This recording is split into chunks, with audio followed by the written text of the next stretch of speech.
Eu estava refletindo em casa sobre Lucas 15. E Lucas 15, ele trata sobre alguém ou algo que se perdeu. Se você parar para ler, são 3 parábolas. E as 3 parábolas vão falar sobre isso, sobre algo ou alguém que se perdeu.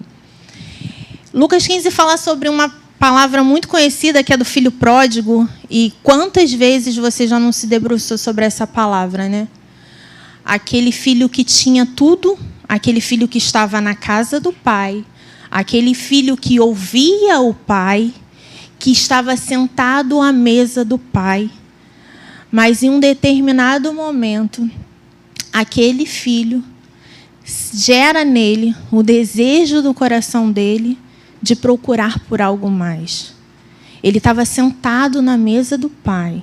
A Bíblia fala que o coração do homem ele é enganoso. E aquele filho, ele gera no coração dele o desejo de sentar em outras mesas. E ele vai, ele se perde, ele chega ao fundo do poço. E quando ele chega no fundo do poço, ele lembra da mesa do pai. Ele lembra do bom pai que ele tinha em casa. Então, ele faz todo um caminho de retorno ao pai. Ele volta ao caminho, disposto a se reconciliar com o pai, porém, com muito medo, porque ele não sabia o que ele viria, né? O que ele encontraria. E quantas das vezes, irmãos, o nosso coração enganoso nos faz sentar em mesas que não são para nós sentarmos. E quantas das vezes o nosso coração se perde, mesmo estando na casa do Pai? Qual tem sido a nossa posição? A gente relata muito a palavra do filho pródigo para alguém que se desviou, não é? Que foi para fora, que está no mundão. Mas quantas das vezes nós, que estamos nessa casa, nós agimos de acordo com o filho pródigo? E nós desejamos uma outra mesa e nos perdemos. Tem uma outra parábola que ela fala sobre uma mulher que perde algo dentro de casa. As palavras chegam a se conectar, né? Aquela mulher perde algo precioso, uma dracma, né? Era algo de valor, um dia de salário. Tinha uma importância. E ela começa a procurar aquilo dentro de casa. Não foi algo que ela perdeu lá fora, ela perdeu dentro de casa. Vocês estão entendendo? E aí ela começa a procurar e ela precisa fazer uma faxina. Vai atrás, limpa tudo e procura, e procura, e procura. E quantas vezes nós perdemos algo dentro da nossa casa interior e nós precisamos fazer uma faxina. Nós precisamos limpar. Nós precisamos que algo venha limpar para que a gente encontre algo que se perdeu aqui dentro. Mas eu queria ler com você a terceira parábola, que, na verdade, ela é a primeira no capítulo. Abre comigo em Lucas 15. Nós vamos ler do 1 ao 7.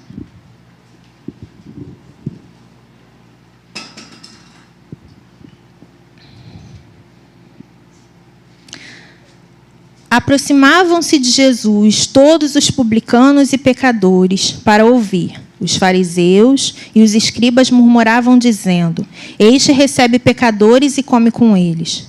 Então Jesus lhe contou esta parábola: Qual de vocês é o homem que, possuindo 100 ovelhas e perdendo uma delas, não deixa no deserto as 99 e vai em busca daquela que se perdeu até encontrá-la? E quando a encontra, põe-na sobre os seus ombros, cheio de alegria, e indo para casa, reúne os amigos e vizinhos, dizendo: Alegrem-se comigo, porque já achei a minha ovelha perdida. Digo-vos a vocês que assim haverá maior alegria no céu por um pecador que se arrepende do que por 99 justos que não necessitam de arrependimento. como eu falei, as parábolas, elas sempre falam sobre algo ou alguém que se perdeu. E eu estava tentando imaginar o cenário da ovelha perdida. A Bíblia fala, quando Jesus conta a parábola, ele fala que era um rebanho de 100 ovelhas. A ovelha, a 100ª ovelha, né? Ela está ali no meio de todas as outras. Ela desfruta de tudo que as outras desfrutam também. Ela ouve a voz do pastor, ela está sob o comando do pastor, ela está na mesma grama que as outras. E eu fiquei tentando pensar, eu falei assim, eu acredito que aquela ovelha, ela não decidiu assim, vou sair correndo e vou me perder. Mas, de repente, ela está aqui no meio do rebanho. Aí ela olha ali, vê uma grama, ela vai até a grama e come um pouquinho da grama. Aí ela olha uma outra grama mais afastada e vê que está mais verdinha e ela vai consumir aquela grama mais verdinha. E ela vai aos poucos. E quando ela olha para o cenário que ela está, cadê o pastor? Cadê as outras 99 ovelhas? Cadê o rebanho? Ela foi aos poucos, distraindo a sua mente, focando em outras coisas, pegando aqui, pegando ali, até que ela se vê num cenário vazio, num cenário atemorizante, né? Porque agora ela é uma presa fácil. E eu imagino uma ovelha nesse cenário ali, no chão, agachadinha, gemendo com medo, porque a ovelha é muito frágil, né? O predador pode vir a qualquer momento e tragá-la. O que fez aquela ovelha sair daquele rebanho não foi algo que ela, decidiu. Mas talvez as pequenas coisas foram a distanciando de estar ali, sobre o aprisco, sobre os cuidados do bom pastor. Mas diferente das outras parábolas, que uma, lembra? O filho pródigo, ele toma a decisão e ele volta o caminho. A mulher, ela vai à procura daquela dracma. Nessa, a Bíblia fala que o pastor, ele vai atrás da ovelha. Graças a Deus, nós temos um bom pastor. Aquele que nos resgata. E eu fico imaginando o bom pastor chegando próximo da ovelha. Aquela ovelha acuada, com medo. Estando num lugar que ela procurou, sofrendo as consequências que ela procurou, com uma visão baixa, porque ela está no chão, ela só consegue enxergar o chão, o medo atemoriza ela. E ela se encontra com aquele bom pastor. O bom pastor a pega e coloca sobre os ombros, e a visão dela já muda. Ela já não olha mais ali rasteiro, ela começa a olhar do alto. Ela se sente protegida. Em todas as 3 parábolas, elas terminam falando de uma festa, de uma celebração. O bom pastor, ele nos resgata todos os dias. E o que o Senhor tem gerado no meu coração é um desejo pelo encontro com Ele todos os dias, irmãos. As nossas gramas podem estar dispersando o nosso olhar para esse encontro. Podemos estar perdendo algo dentro de nós. Uma dracma pode estar sendo perdida porque nós não estamos nos permitindo ser lavados todos os dias. Estamos tentando sentar em outras mesas que não é a mesa que o Senhor preparou para nós. E isso faz com que nós estejamos nos perdendo todos os dias. E eu falei, Senhor, a grande maioria das pessoas que estão lá são pessoas que tiveram um encontro contigo. São pessoas cristãs. São pessoas que encontram o Senhor todos os dias, que têm buscado o Senhor todos os dias. E Deus ministrou o meu coração e falou assim, Priscila, o meu encontro precisa ser diário. O Senhor está preparando uma noiva. E ele precisa que essa noiva se renda a ele todos os dias. Se eu virar para você e te perguntar assim, quando foi a última vez que você se encontrou com o Senhor? Porque o encontro, ele gera em nós uma postura diferente. Ele não nos deixa da mesma forma. Qual tem sido as suas expectativas ao encontrar com o Senhor todos os dias? Irmão, talvez durante todo o processo eu vou sempre frisar essa frase. Porque às vezes a gente acha que um culto que tivemos vai encher o nosso gás e assim a gente só vai ser ali no devocional, alimentados da palavra e tal. Mas o encontro com o Senhor, ele precisa ser diário, porque todos os dias gramas mais verdinhas são apresentadas a você. Todos os dias mesas são colocadas à sua frente para desviar o teu olhar. Então esse encontro precisa arder no seu coração. A noiva do Senhor precisa se encontrar com Ele todos os dias. E se eu virar para você e falar assim, qual foi a última vez que você teve esse encontro com Ele? O encontro com Ele muda perspectivas. O encontro com Ele muda tudo. Há alguns dias, lá em casa, minha filha está num acampamento de adolescentes e jovens. E aqueles jovens estavam assim super empolgados, eles estavam se preparando. E assim, eu tenho uma filha adolescente, eu vi todo o preparo, né, dela. E na sexta-feira, quando eles foram para aquele acampamento, desde o amanhecer, ela foi lá, a mala, claro, né, já estava pronta 2 dias antes.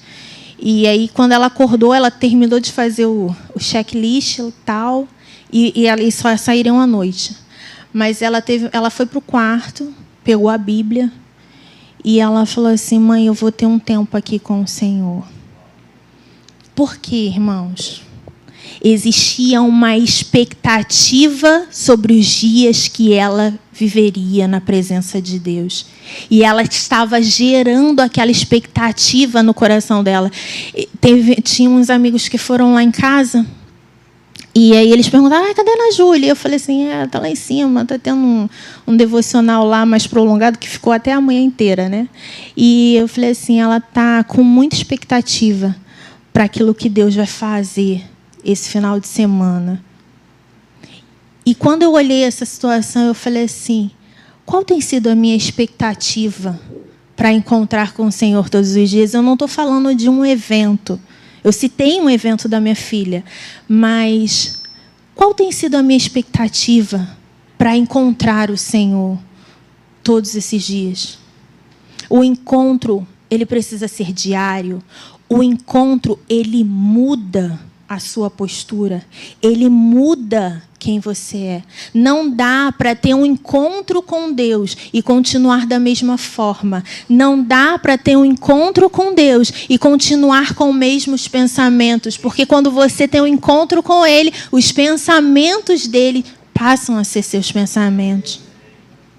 Eu queria ler com você, eu separei 3 exemplos, tá? Na Bíblia, de pessoas que tiveram um encontro com Deus. E como esse encontro mudou a vida dessas pessoas? Alguém pode ler para mim Gênesis 32? Irmão, a minha Bíblia é enorme, mas a letra é pequenininha. E eu já estou chegando numa idade que tá difícil ver. Gênesis 32, do 24 ao 30. Quem pode ler, por favor? Jacó ficou sozinho e um homem lutava com ele, até o romper do dia. Até o 30. Vendo estes que não podia com Jacó, tocou-lhe a articulação da coxa, de modo que a junta da coxa de Jacó se deslocou na luta com o homem. Então o homem disse, deixe-me ir, pois já rompeu o dia. Jacó respondeu, não deixarei, ir se você não me abençoar. Então o homem perguntou, como você se chama? Ele respondeu, Jacó. Então disse, seu nome não será mais Jacó, e sim Israel, pois você lutou com Deus e com os homens e prevaleceu. Jacó disse: por favor, diga-me, como você se chama? Ele respondeu: por que você pergunta pelo meu nome? E o abençoou ali.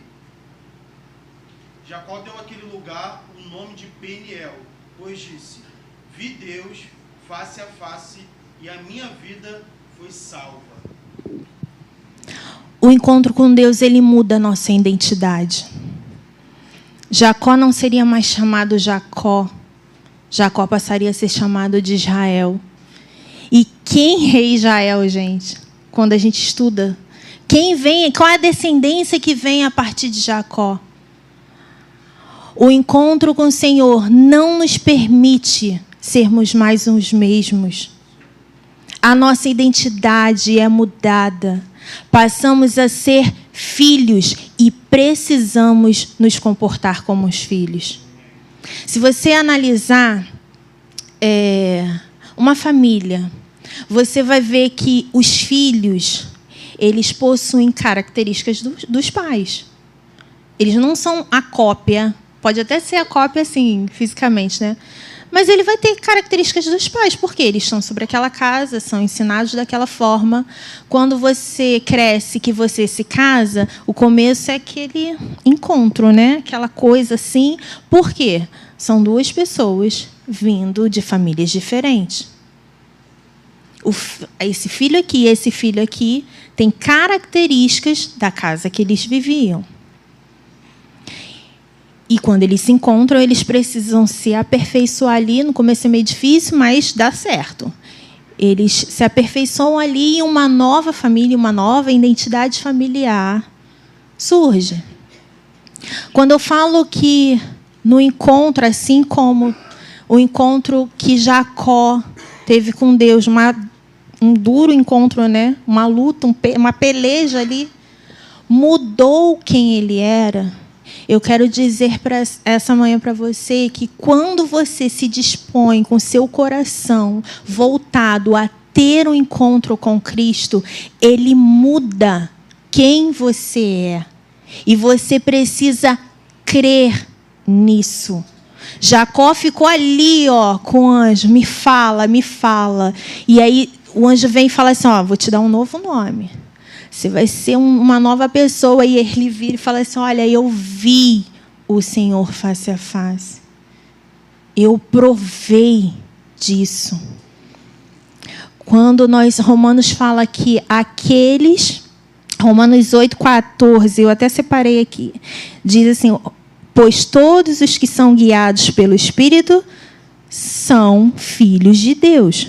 Porque vocês não receberam o espírito de escravidão para viverem outra vez atemorizados, mas receberam o espírito de adoção, por meio do qual clamamos Abba Pai. Quando temos um encontro com o Senhor, passamos a ser filhos e guiados pelo Espírito.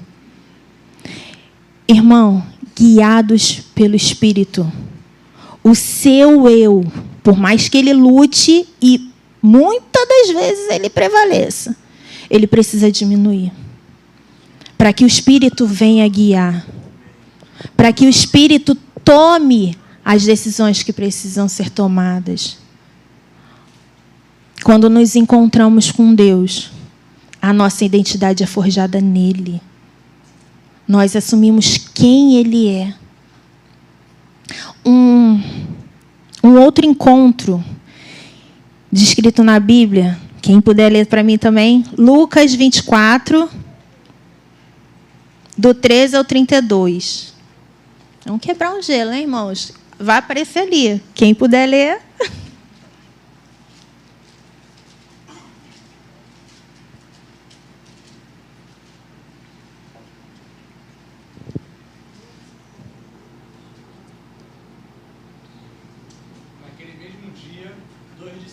estavam indo para uma aldeia chamada Emaús, que fica a uns 10 quilômetros de Jerusalém. E iam conversando a respeito de tudo o que tinha acontecido. Enquanto conversavam e discutiam, o próprio Jesus se aproximou e ia com eles. porém os olhos deles estavam como que impedidos de o reconhecer. Então ele lhes perguntou: o que é que vocês estão discutindo pelo caminho? E eles pararam entristecidos. Porém, chamado Cleopas, respondeu: será que você é o único que esteve em Jerusalém e não sabe o que aconteceu lá nesses últimos dias? Ele lhes perguntou: do que se trata? Eles explicaram: aquilo que aconteceu com Jesus, o Nazareno, que era profeta, poderoso em obras e em palavras, diante de Deus e de todo o povo. E como os principais sacerdotes e as nossas autoridades o entregaram para ser condenado à morte e o crucificaram. Nós esperávamos que fosse ele quem havia de redimir Israel, mas, depois de tudo isto, já estamos no 3º dia desde que essas coisas aconteceram. É verdade também que algumas mulheres do nosso grupo nos surpreenderam, indo de madrugada ao túmulo. E não achando o corpo de Jesus, voltaram dizendo que tinham tido uma visão de anjos, os quais afirmam que ele vive. De fato, alguns dos nossos foram ao túmulo e verificaram a exatidão do que as mulheres disseram, mas não o viram. Então ele lhes disse: como vocês são insensatos e demoram para crer em tudo que os profetas disseram? Não é verdade que o Cristo tinha de sofrer e entrar na sua glória? E começando por Moisés e todos os profetas, explicou-lhes o que constava a respeito dele em todas as Escrituras. Quando se aproximavam da aldeia para onde iam, ele fez menção de passar adiante. Mas eles os convenceram a ficar, dizendo: fique conosco, porque é tarde e o dia já está chegando ao fim. E entrou para ficar com eles. E aconteceu que quando estavam à mesa, ele pegou o pão e o abençoou. Depois partiu o pão e o deu a eles. Até o 32. Até o 32, irmão. Então os olhos deles se abriram e eles reconheceram Jesus, mas ele desapareceu da presença deles. E disseram um ao outro: não é verdade que o coração nos ardia no peito quando ele nos falava pelo caminho, quando nos explicava as Escrituras? Eu gosto muito dessa passagem. Essa passagem é para nós, cristãos, né? Porque a gente está falando dos discípulos. E eu vou te falar, irmão, não tinha muito tempo que tinha acontecido a crucificação, não, tá? Nós estamos ali naquele período, porque se você voltar lá no início, nós estamos falando desse dia aqui, é justamente o domingo, o primeiro dia da semana, é o domingo da ressurreição. Eu estou falando de 2 homens que caminhavam com Cristo, estavam ali com Cristo e começaram a andar novamente com Cristo. E andaram todo um trajeto sem conseguir reconhecê-lo. O encontro com Cristo, ele vai ajustar a nossa visão e perceber quem ele é. Essa passagem dos discípulos, eu fico imaginando, eu não sei aqui quantos, acredito que quase todos, né, têm assistido The Chosen. E assim, eu gosto muito daquela série de ver a perspectiva literalmente dos discípulos, né? Todos aqueles conflitos que são gerados e tal. E aí eu fico imaginando, eu espero que na série eles coloquem essa passagem, mas eu fico imaginando como estava o cenário daqueles homens, né? E eu fico parando para analisar justamente esse cenário dos 3 dias. Eles caminharam 3 anos. Eles ouviram, eles viram bem perto, milagres aconteceram. Eles experimentaram algo totalmente diferente daquilo que as outras pessoas daquela época viam. Eles estavam ali com o Senhor perto. E aí, 3 dias, eu acho que o caos ficou aqui, ó, dentro da cabeça deles. Cadê ele? Ele morreu. Onde ele está? E toda aquela fé, a circunstância daquele momento falou muito mais alto do encontro que eles tiveram durante 3 anos com o Mestre. E quantas vezes nós nos deparamos com circunstâncias na nossa vida onde elas falam mais alto do que o Cristo que nós temos, de quem Ele é, e nós nos perdemos no meio dessas circunstâncias. Nós nos perdemos nos nossos pensamentos. Nós nos perdemos naquilo que nos é apresentado. Por quê? Porque não estamos encontrando com Cristo todos os dias. Quando nós nos perdemos em nós mesmos, porque o maior perigo não é a mesa que está sendo apresentada, é quando você se perde dentro de si. A mesa pode ser apresentada todas as vezes para você. Se você estiver seguro e não estiver perdido em si, você vai facilmente rejeitá-la. Mas se você não estiver seguro, o valor, aquilo que estiver exposto na mesa para você, vai soar muito mais alto. Encontrar com o Senhor faz com que Ele ajuste a nossa visão. Faz com que Ele faz com que nós não sejamos, ficamos presos às circunstâncias, aquilo que estamos passando, ou aquilo que virá a passar, que viveremos, mas faz-nos ter uma nova perspectiva sobre o que estamos passando. E o terceiro e último encontro é um encontro muito famoso de um homem que escreveu muitos livros na Bíblia. Abra sua Bíblia em Atos. Nós vamos falar sobre o encontro de Paulo, Saulo, que se transforma em Paulo. Atos 9.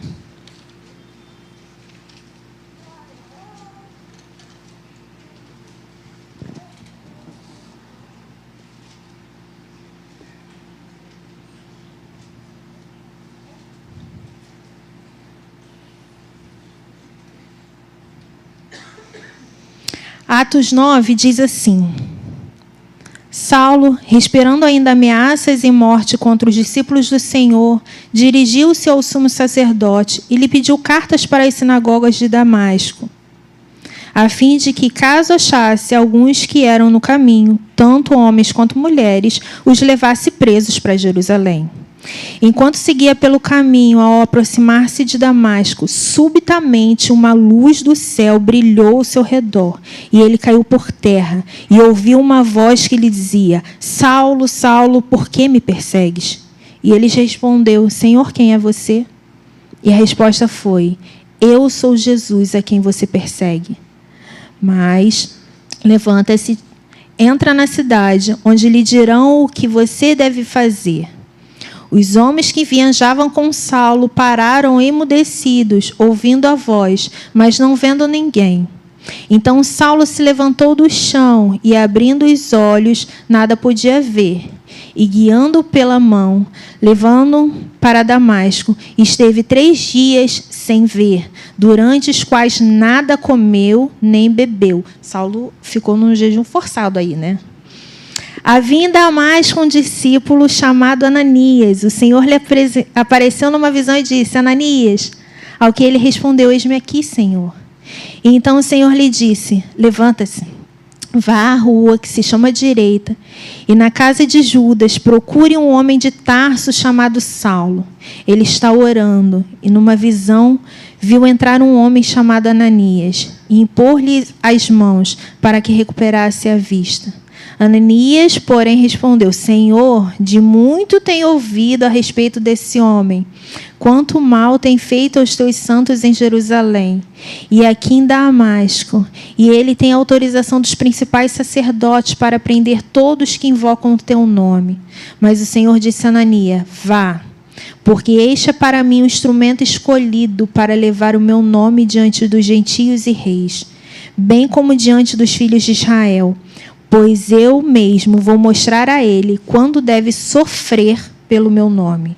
Então Ananias foi, e entrando na casa, impôs as mãos sobre Saulo, dizendo: Saulo, irmão, O Senhor Jesus, que apareceu a você no caminho para cá, me enviou para que você volte a ver e fique cheio do Espírito Santo. O encontro com o Senhor nos dá uma missão. Irmão Saulo era um homem da lei. Ele entendia muito bem a lei. Ele sabia todos os processos. Claro, ele estava perseguindo todos os cristãos. Mas ele sabia, ele não era um leigo. Tanto que quando ele ouve a voz, o que ele fala? Senhor, quem é você? Ele tem, no fundo, ele tinha um entendimento do que realmente estava acontecendo com ele. Ele conhecia sobre essa lei. E tem todo esse encontro, né? Ele é afetado fisicamente. Paulo fica cego. Paulo entra num jejum forçado. Ali fica 3 dias e 3 noites sem comer. E a Bíblia fala que, quando Deus manda Ananias ir até lá, ele fala que Saulo, que até então era Saulo, estava orando no quarto. O encontro com Deus, ele nos afeta de tal forma que esse afetar pode ser físico. Mas se permita esse afetar. Paulo ficou numa condição durante um período, porque o Senhor estava o tratando. Ele não permaneceria cego, mas a visão ia voltar. Com essa visão, iria voltar também a missão, que não era de Paulo, a missão era de Cristo. Paulo seria somente o mensageiro daquela missão. Quando nós nos encontramos com o Senhor, nós passamos a carregar a sua missão. Ainda que seja doloroso esse encontro, ainda que isso nos afete de tal forma, irmãos, crescer dói. Dói de verdade. Todos aqui, a maioria são adultos. Quem tem filhos, então, de vez em quando, durante o processo de crescimento, o teu filho reclama. Os meus sempre falaram: ai, mãe, minha perna está doendo. E uma vez eu perguntei ao médico, e ele falou assim: não, isso é normal, porque faz parte do crescimento. Crescer dói.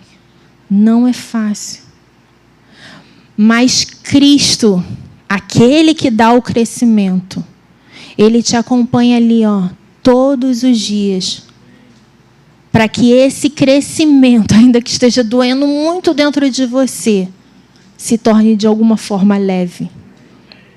Você já passou por algum momento difícil? Eu lembro muito de uma vez que nós estávamos reunidos lá em colégio, na igreja caseira, e o Mateus trouxe um testemunho do chefe dele, né? Que ele falou assim, falando do cristão, né? Fiquei tipo assim, pô, você aí, cara, todo feliz. O chefe dele tem uma condição de vida muito melhor que a dele, né? E aí ele falou assim, cara, vocês estão aí passando por dificuldades e tudo mais, mas eu vejo um negócio em vocês, uma felicidade. Como é que vocês conseguem? A resposta é Cristo. E quando eu falo isso, eu não falo só na questão financeira, não. Às vezes está doendo muito. Aquilo está te incomodando demais. Mas Cristo vem. E Ele traz uma paz. Aquela dor pode até continuar doendo, mas ela não vai ser o centro da sua vida. Porque Cristo passa a ser o centro da sua vida. E eu falei, Senhor, o que o Senhor deseja de nós? E Ele só falava, Priscila, eu posso dar o conhecimento que vocês tanto me pedem. E vocês podem ter muito conhecimento. Eu posso dar para vocês uma visão e vocês terem perspectivas e projetos e sonhos muito grandes, porque uma visão foi dada. A intenção do coração de vocês pode ser a melhor possível em querer me agradar. Mas se eu não encontrar corações quebrantados diante de mim, se eu não encontrar corações que me desejem muito mais do que as Escrituras, nada disso funciona. Paulo era um conhecedor das Escrituras, irmãos. Você pode ler todos os livros que você quiser. Você pode ler a Bíblia de cabo a rabo. Mas se você focar somente em conhecer as Escrituras e não conhecer o Deus das Escrituras, do que adianta? Do que adianta? O coração do Senhor tem queimado por isso. Por uma igreja que queime por Ele. Uma igreja onde nada mais importa. Buscai primeiro o reino de Deus e todas as coisas vos serão acrescentadas. Tudo. O Senhor tem chamado uma igreja hoje para se derramar na presença dEle. Com o coração totalmente voltado para Ele. Irmãos, essa palavra é para o não crente lá fora, mas essa palavra é para nós. O nosso coração precisa estar rendido perante o Senhor. A nossa vida precisa exalar o bom perfume de Cristo, porque estamos encontrando esse perfume todos os dias nele. Esse mesmo homem que a gente acabou de relatar, Paulo, que teve uma experiência absurda com o Senhor, que encontrou o Senhor, ele faz uma declaração que eu falo, Senhor, que essa seja a declaração todos os dias da minha vida. Abra sua Bíblia em Filipenses, por favor. Filipenses 3.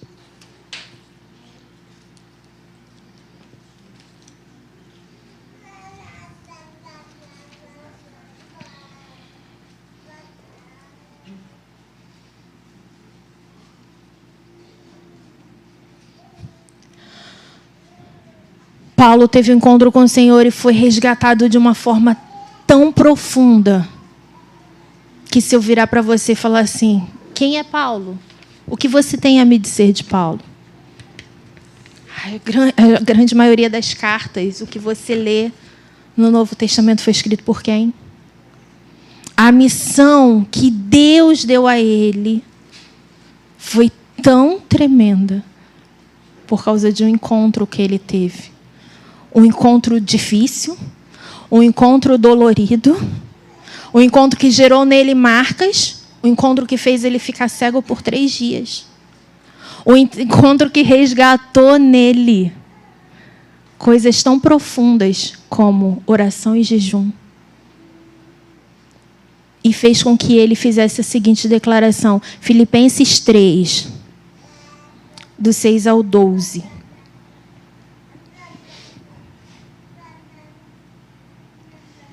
Quanto ao zelo perseguidor da igreja, quanto à justiça que há na lei irrepreensível, mas para mim era lucro, e isso considerei perda por causa de Cristo. Na verdade, eu considero tudo como perca, por causa da sublimidade do conhecimento de Cristo, meu Senhor. Por causa dele, perdi todas as coisas e as considero como lixo, para ganhar a Cristo e ser achado nele. Não tenho justiça própria, que procede de lei, mas aquele que é mediante a fé em Cristo, a justiça que procede de Deus, baseada na fé. O que eu quero é conhecer a Cristo e o poder da sua ressurreição, tomar parte dos meus sofrimentos e me tornar como Ele na sua morte, para que de algum modo alcançar a ressurreição dentre os mortos. O encontro com o Senhor precisa arder de forma que você não quer, de forma que todas as mesas que apresentam a sua frente, de forma que todo sucesso, de forma que tudo que você considera hoje, você passe a olhar diferente. E essas coisas não vão ter valor. Porque ser encontrado nele vai ser aquilo que mais motiva o seu coração. Ser achado nele. Irmãos, o Senhor tem nos chamado para isso. Não é tempo de ficar olhando e vendo a banda passar. Não é tempo de nos prendermos aos nossos pensamentos, aos nossos achismos. O Senhor tem chamado a igreja dele para um profundo arrependimento, para um coração contrito, um coração que busque ao Senhor, um coração que queira ser achado, encontrado nele. O que o seu coração tem falado para o Senhor? O que a sua mente tem falado para o Senhor nesses dias? Você tem apresentado os seus problemas ao Senhor? São os problemas que você tem, que tem regido os seus dias? Ou você tem apresentado um Deus aos seus problemas? Você tem apresentado um Deus ao seu pensar? Você tem apresentado todos os dias um Deus ao seu coração? Todos os dias a sua oração é: Senhor, eu quero ser achado em Ti. Irmão, aqui nós encontramos resposta para tudo. Se o problema que você passa esse ano é totalmente diferente do ano passado, aqui você encontra o problema. E eu quero te dizer que o problema do ano que vem, aqui você também vai encontrar a resposta dele. A Bíblia fala: buscai primeiro o reino de Deus e todas as coisas são todas as coisas, elas serão acrescentadas. Mas precisa ter uma ação sua. Você precisa voltar um caminho. Você precisa buscar ao Senhor. Talvez uma limpeza precisa ser feita. Santificação. O Espírito, ele lava, ele limpa. E aí você vai encontrar aquela essência que estava perdida. Aquilo que estava escondido no seu coração. Porque você permitiu que o Senhor lavasse, que o Senhor encontrasse. E todo esse processo que precisa ser vivido necessita que você gere uma postura. Você foi encontrado nele. A sua postura precisa ser essa, de alguém que é encontrado em Cristo. Lembra da ovelha? Ela já não olha mais rasteiro, mas o bom pastor o coloca sobre os seus ombros. E o olhar dela é diferente. Mas esse olhar, ele só é diferente porque a ovelha está nele. Se você não estiver nele, o seu olhar continua rasteiro. Não queira ter um olhar aqui, se você não se submete a estar nele. O Senhor tem atraído pessoas e o desejo do coração dele é atrair a igreja dele a essa realidade. Atrair a igreja dele até um encontro com ele. Todos os dias. Você precisa se encontrar com ele todos os dias. Ser achado nele. Sabe por quê? Porque aquela dificuldade do seu dia a dia, porque o metrô lotado, porque qualquer outra coisa vai ser um esterco. Vai ser insignificante aquilo que o Senhor tem projetado no seu coração. Se coloque de pé.